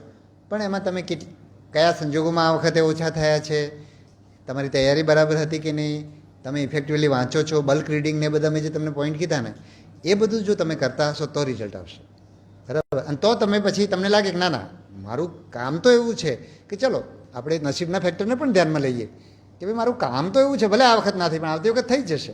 એવું તમે કામ કર્યું હોય તો તમે પીછેહટ ના કરો, પણ તમારું કામ જ અસરકારક ના હોય તો પછી તમારા વર્ષો બગડે. એટલે એમનો પોઈન્ટ એકદમ કામનો છે, બરાબર. યસ. હા હા હા હા હા કામ કર્યું છે. વીર ધર્મ દક્ષિણ ગુજરાત યુનિવર્સિટીમાં political science and public administration નામનો એક ડિપાર્ટમેન્ટ ચાલે છે. તો આવા બધા ડિપાર્ટમેન્ટ ચાલે, મેં તો ભણેલો છે વિષય, અને કહું કે તમે આવા બધા જાઓ બેક થઈ ગયા પાછા. હવે તમારા આવાથી નવી પ્રેરણા મળશે ગુજરાતને, અને ગુજરાતના આ વિદ્યાર્થીઓ તે આગળ વધે એને માટે તમારા પુરુષાર્થનું તો વંદન કરવા આવ્યો છું. Thank you. 2 મિનિટ બેસો. હું જનરલી આ કહેતો હોઉં છું કે મને જ્યારે મારા 10મા ધોરણના શિક્ષક હતા ને એમણે લેખકો વિશે બહુ વાત કરી, એટલે મને સાહિત્યમાં રસ પડ્યો. હું થોડું લાઇબ્રેરીમાં જવા માંડ્યો. અમારી કે એવી સમૃદ્ધ લાઇબ્રેરી પણ નહોતી. પછી એન્જિનિયરો એ જમાનામાં તો ક્રીમ આવતું હતું સમાજનું, બરાબર છે. આટલી કોલેજો પણ નહોતી, એન્જિનિયરિંગની સીટો 1000-1200 હશે, બરાબર. તો એ વખતે એન્જિનિયરિંગમાં અમારી પદ્ધતિ કેવી કે રાત્રે મોડા સુધી જાગે, સવારે મોડા ઉઠે, ઉઠીને સીધા કોલેજ જાય, આવીને બહુ બધો સમય બગાડે, પછી પાછા રાત્રે 10 વાગે વાંચવાનું શરૂ કરે, 1 વાગ્યા સુધી આવી. એટલે મને બહુ જ કંટાળો આવવા માંડ્યો. એનું કારણ મેં પેલું સાહિત્ય વાંચ્યું હતું એ હતું. એટલે હું વડોદરાની લાઇબ્રેરીમાં જતો થયો, અને લાઇબ્રેરી પણ વડોદરાની એવી હતી કે જેમાં મારે પુસ્તક શોધતા, હું થોડો સાઈડમાં થઈ ગયો નહીં, પુસ્તક મને કહેતા રહેજો, હું આ સાઈડમાં નીકળી ગયો સાહેબ. પુસ્તક શોધતા ટાઈમ લાગે, 1 કલાક આપો હું 2 પુસ્તક લઈને આવું, અને 10 થી 15 દિવસમાં 2 પુસ્તક પૂરા કરીને આવું. એણે મારું વ્યક્તિત્વ બદલી નાખ્યું, અને એટલા માટે હું આ સિવિલ સર્વિસ પરીક્ષા સુધી હું પહોંચ્યો. આપવાનું મને વિચાર એટલા માટે આવ્યો. મારા વ્યક્તિત્વમાં નહીં, હું બહુ જ નકારાત્મક વ્યક્તિત્વ, આમ પણ અંતર મેં તમને અગાઉ જે બધા લક્ષણો કીધા ને એ બધા મારામાં ઓરિજિનલ મારો સ્વભાવ એવો છે, બરાબર. એટલે તમે લાઇબ્રેરીમાં સારી નવલકથાઓ, એવી વસ્તુ કે જે બહુ ઉપદેશાત્મક હોવી જરૂરી નથી, રસપ્રદ હોવી જોઈએ. તમારે ત્યાં હલકા પુસ્તકો તો હશે જ નહીં, બરાબર? એટલે રસપ્રદ હોય એવી નવલકથાઓ ને એવું બધું તમે વાંચશો ને તો એમાંથી તમને ઘણી બધી પ્રેરણા મળશે, ઘણી બધી હકારાત્મકતા આવશે. બીજું, સુરતથી એક પેલો PAW કરીને પર્સનાલિટી અવેરનેસ વર્કશોપ થતો હોય છે વર્ષમાં 2-3 વાર, 2-1 વાર થતો હોય છે, ફ્રી હોય છે, 4 દિવસનો 2-2 કલાકનો હોય છે. એ કરજો તો જે લોકોની પીસફુલ પરફેક્ટવાળી પર્સનાલિટી છે ને, જે બધા અંતર્મુખી ટાઈપના, એ લોકોમાં ઘણી બધી હકારાત્મકતા આવશે. બરાબર? ઓકે, આ બાજુ એક સવાલ હતો કોઈકનો. હા,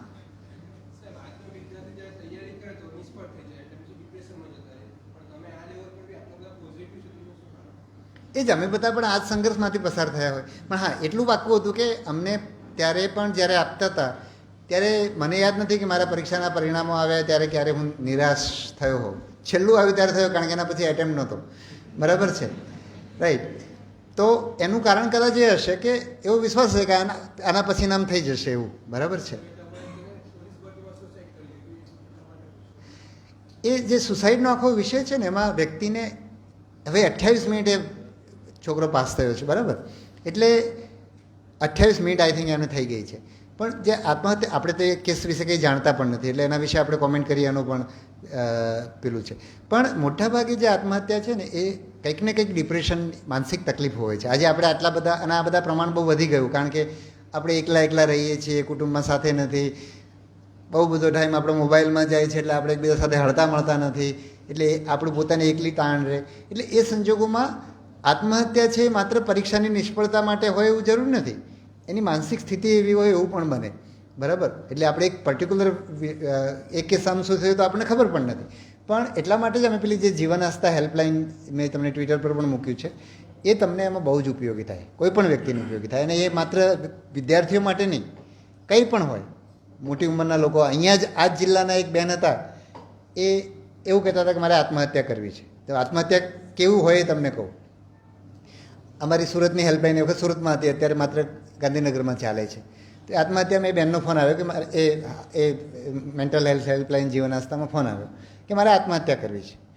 બધું જ સારું હતું, મતલબ ઘરમાં બધા જ પ્રકારની ફ્રીડમ હતી, પતિ સારા, બાળકો સંતાનો સારા, બિઝનેસમેન, મતલબ બિઝનેસ ફેમિલી હતું, એટલે એમને બિઝનેસ કરવો હોય તો છૂટ, આ બધી કરવું હતું. પણ છતાં પણ એમને આત્મહત્યા કરવી હતી.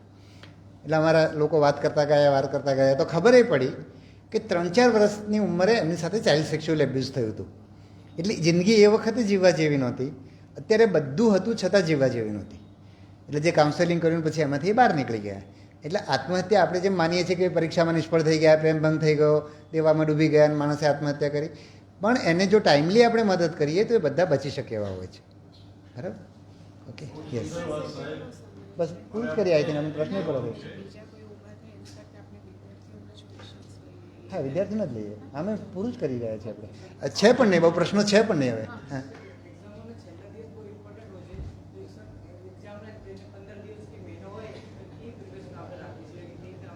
એક તો આપણું જો એક્ઝામના છેલ્લા 15 દિવસની વાત કરીએ, મારી સમજ મુજબ હું જવાબ આપું છું. તમે લોકો તો આજકાલ તો બધું બહુ જ મારા કરતાં વધારે સારું કહેનારા લોકો, તમને બધું જ ઉપલબ્ધ છે યુટ્યુબ ઉપર કે બધે. બરાબર?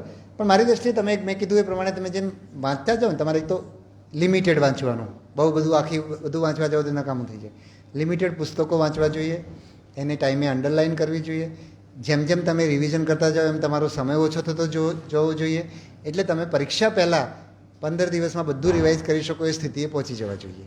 એટલે તમે જ્યારે તૈયારી કરતા હો તો તમે પહેલાં પરીક્ષાને સમજી લો, સમજીને નક્કી કરો કે મારે આ પરીક્ષા માટે આટલું વાંચવાનું છે. બરાબર? પછી એને એકને ચાલુ કરો, એક વિષય કરો, 2-3 પેરેલલ કરો. એને મેં કીધું એમ પહેલાં રીડિંગમાં પેન્સિલથી અંડરલાઇન કરો, બીજા રીડિંગની અંદર તમે એને પેનથી કરવાના લાયક થઈ ગયા તો પેનથી કરો, એમ તમારે અંડરલાઇન ઓછું કરતા જાઓ. પછી એકદમ લિમિટેડ તમે અંડરલાઇન કરો. પછી તમને એવું થયું કે એક અંડરલાઇન શબ્દ જુઓ એટલે આખો વિષય તમને સમજાઈ જાય એટલાનું. એ રીતે તમે આવી ગયા હો તો છેલ્લે તમે બહુ ઓછા દિવસમાં એને રિવાઇઝ કરી શકો.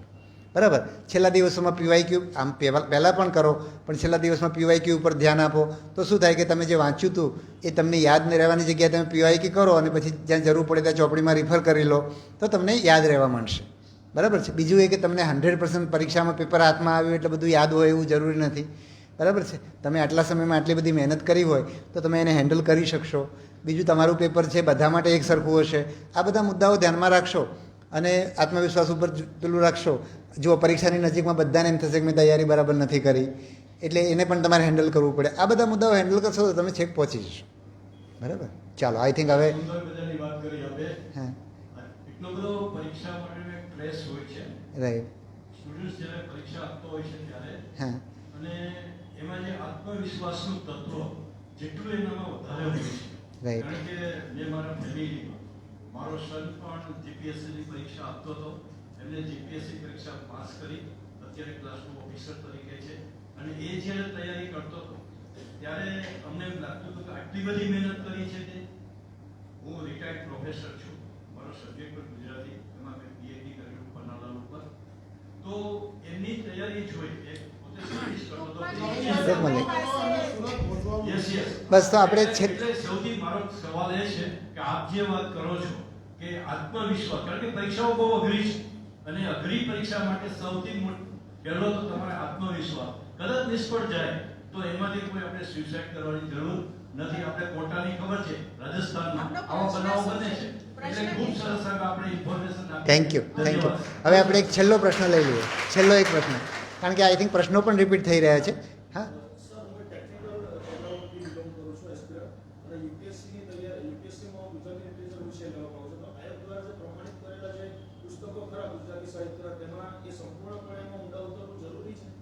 આયોગે ક્યાં પ્રમાણિત કરે? હા, એટલે જે તમારા અભ્યાસક્રમના પુસ્તકોની વાત કરું છું, એના કરતાં મારી દ્રષ્ટિએ અત્યારની પેટર્નની મને ખબર નથી, પણ એ પુસ્તકો તમે ઝડપથી વાંચી શકો તો બહુ સારું.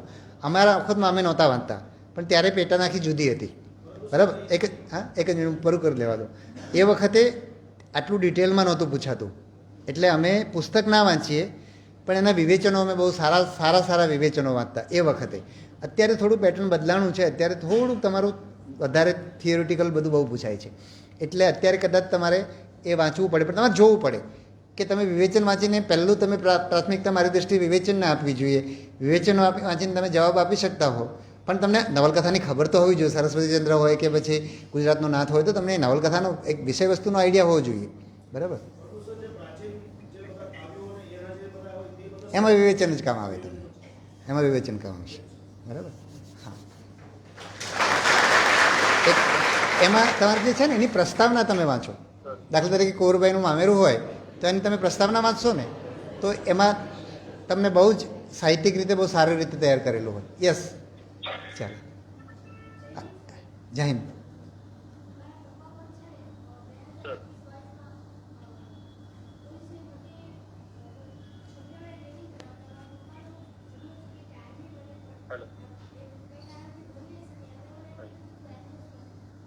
બેટા સમજાતું નથી હા તારું મને.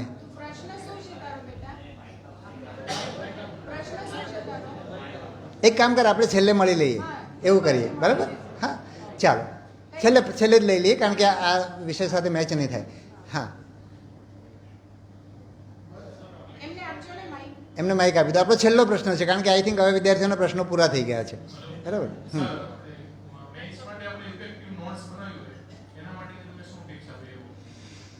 મેઇન્સ માટે કઈ યુપીએસસી જીપીએસસી એટલે એમાં એક તો તમારે પહેલી વસ્તુ તો નોટ્સ છે બહુ મિનિમમ હોવી જોઈએ.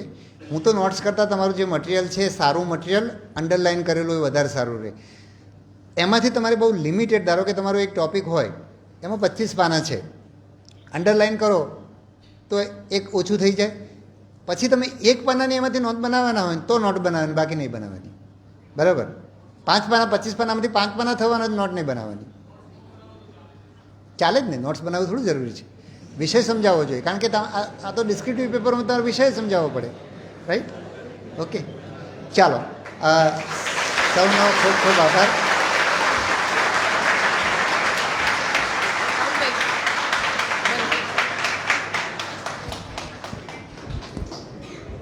ખૂબ ખૂબ આભાર.